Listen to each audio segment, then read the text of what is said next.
Hello friends, welcome to Tamil தின kitchen. இன்றைக்கி நம்ம கிச்சனில் தோக்லா எப்படி செய்யுதுன்னு பார்க்க போகிறோம். இது நீங்கள் பிரேக்ஃபாஸ்ட்டாகவும் எடுத்துக்கலாம், இல்லைனா ஸ்நாக்ஸாகவும் எடுத்துக்கலாம். இது குஜராத் அண்ட் மகாராஷ்டிராவில் ரொம்ப ஃபேமஸான டிஷ்ஷு.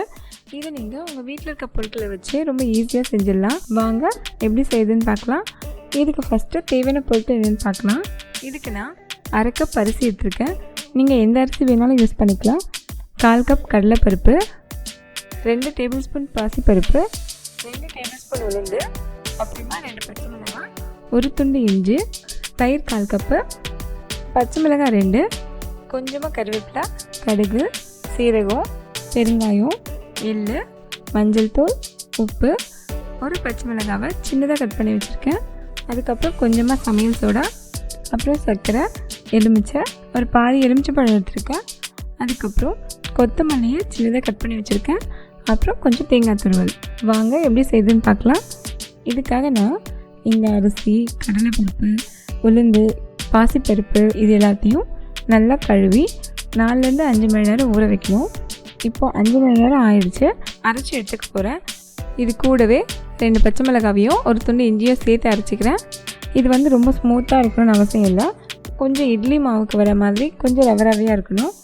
அப்போ தான் தோக்லாவோட டெக்ஸ்சர் நல்லாயிருக்கும். இதை நம்ம இன்னொரு பவுலில் மாற்றிக்கலாம். இது நல்லா புளிக்கணும். ஆல்மோஸ்ட் நம்ம இட்லி மாதிரி தான் மாவை அரைச்சி அதுக்கப்புறம் புளிக்க வச்சு யூஸ் பண்ணணும். இப்போ இந்த மாவு புளிக்கட்டும். நான் எனக்கு இப்போ உடனே வேணுங்கிறதால தயிர் கலந்து புளிக்க வைக்கிறேன். நீங்கள் இதை ஓவர் நைட் வச்சு கூட புளிக்க வைக்கலாம். அந்த மாதிரி செய்யும்பொழுது நீங்கள் சமைக்கிறதுக்கு முன்னாடி தயிர் ஆட் பண்ணிக்கோங்க. இப்போ இந்த மாவு பாருங்கள் நல்லா புளிச்சிருச்சு. இதை நீங்கள் பார்க்கும்போதே தெரியும். இந்த மாதிரி ஆல்புட் ஸ்டைல் இருந்தால் தான் உங்களுக்கு ரொம்ப சாஃப்ட் அண்ட் ஸ்பாஞ்சியான தோக்லா கிடைக்கும். இப்போது இதில் நம்ம ஃபஸ்ட்டு கொஞ்சமாக மஞ்சள் தூள் சேர்த்துக்கலாம். இதை நம்ம மஞ்சள் தூள் சேர்க்காமல் வெள்ளையாகவும் செய்யலாம். இருந்தாலும் மஞ்சள் தூள் சேர்க்கும் போது அந்த கலர் பார்க்கறதுக்கு ரொம்ப நல்லாயிருக்கும். ஸோ கொஞ்சமாக மஞ்சள் தூள், அப்புறம் உப்பு, பச்சை மிளகாய் இதெல்லாம் போட்டு நல்லா கலந்துக்கலாம். இப்போ நம்ம எந்த பேனில் தோக்லா பண்ண போகிறோமோ அதை ரெடி பண்ணிக்கலாம். நான் இந்த பேனில் கொஞ்சமாக எண்ணெய் தடவி வச்சுருக்கேன். அப்போ தான் தோக்லா ஒட்டாமல் வரும். நீங்கள் நம்ம வீட்டில் இருக்கிற கிண்ணம் எவ்வளோ நாளும் செய்யலாம், இல்லைனா கிளாஸில் கூட ஊற்றி செய்யலாம். இது உங்களோட விருப்பம்தான்.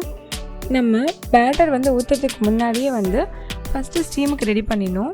தண்ணி நல்லா கொதிச்சிருக்கும்பொழுது இந்த பேட்டரை நம்ம ட்ரான்ஸ்ஃபர் பண்ணி உடனே ஸ்டீம் பண்ணிடணும்.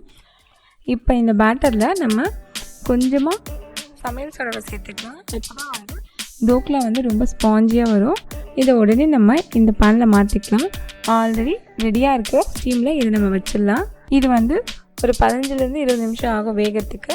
அதுக்குள்ளே நம்ம தாளிக்கிறதுக்கு ரெடி பண்ணிக்கலாம். ஸோ தாளிக்கிறதுக்காக எண்ணெய் காஞ்சதும் அதில் கொஞ்சமாக கடுகு வெடிச்சதும் சீரகம், கொஞ்சமாக பெருங்காயம், அதுக்கப்புறம் கொஞ்சமாக கருவேப்பிலை சேர்த்துக்கலாம். 2 பச்சை மிளகாவை சேர்த்துக்கலாம். கொஞ்சமாக எள்ளு சேர்த்துக்கலாம். இதில் நம்ம ஒரு 1/4 கப் அளவுக்கு தண்ணி விட்டுடலாம். கொஞ்சமாக சர்க்கரை, கொஞ்சமாக உப்பு, அப்புறம் நம்ம எடுத்து வச்சுக்க எலுமிச்சை பழத்தை பிழிஞ்சு விட்டுடலாம். இதெல்லாம் சேர்ந்து நமக்கு ஒரு புளிப்பு இனிப்பெல்லாம் கலந்து ஒரு சூப்பரான டேஸ்ட் கொடுக்கும். இப்போ தோக்லா செக் பண்ணலாம். தோக்லா வெந்துருச்சு. ஸோ இதை நம்ம கொஞ்ச நேரம் ஆற விட்டுட்டு இதுலேருந்து அன்மோல் பண்ணி எடுத்துக்கலாம். பாருங்கள் எவ்வளோ ஸ்பாஞ்சியாக இருக்குன்னு. இப்போ நம்ம இதை கட் பண்ணிக்கலாம். உங்களுக்கு பிடிச்ச மாதிரி ஷேப்பில் கட் பண்ணிக்கோங்க. நான் இன்றைக்கி ஸ்கொயராக கட் பண்ணியிருக்கேன்.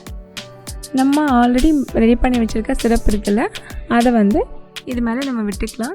இது நல்லா உள்ளே ஊறி ரொம்ப ஜூஸியாக இருக்கும். தோக்லா சாப்பிடும்போது நீங்கள் வேணும்னா இதை வெறும் கடுகு கருவேப்பிலை தாளித்து சாப்பிட்லாம், நல்லாயிருக்கும்.